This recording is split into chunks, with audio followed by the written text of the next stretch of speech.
You can see it sitting there. They refer to themselves as curators of their own floating museums.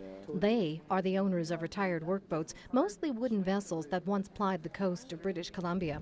Some as old as the Penelope Isle at 86, the youngest just under 30, which have been given a new purpose.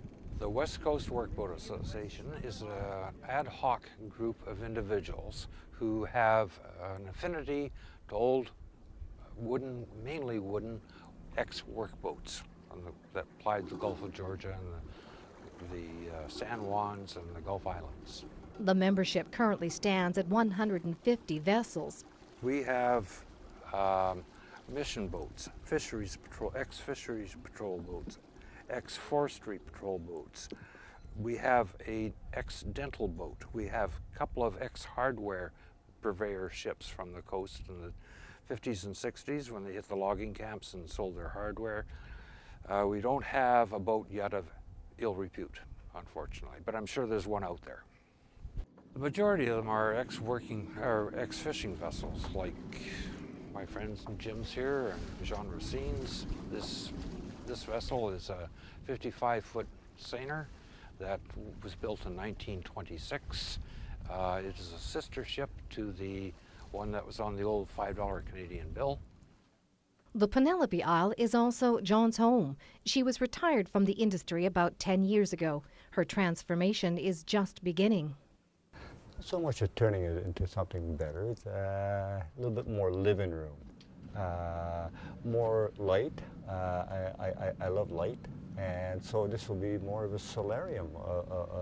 And the boat fits me well for the room that I require, bachelor. The majority of the people just have an appreciation of the construction of the vessels and their inherent safety, etc. That's what attracted them.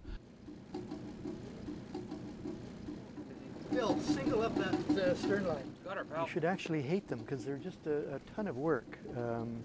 It's just an ongoing project, but it's I just love wood boats. They're nice to be around, they're warm, they're quiet, and they're reliable.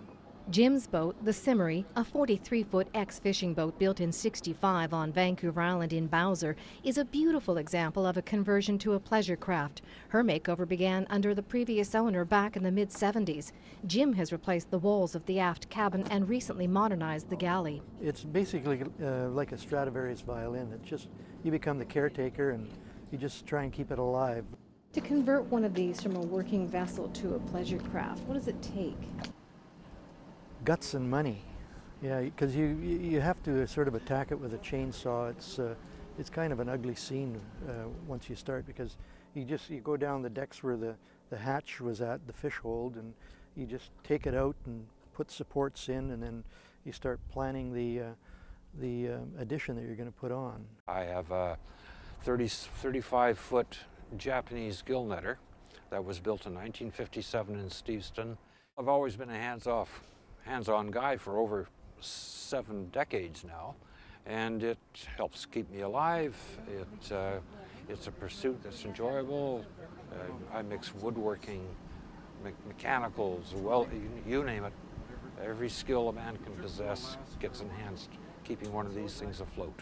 It's a labor of love. You just want to keep her going and keep it alive, and in your own mind, it's the nicest boat afloat.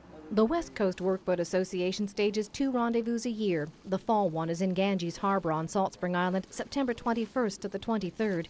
Usually about 50 vessels will be tied up on the dock.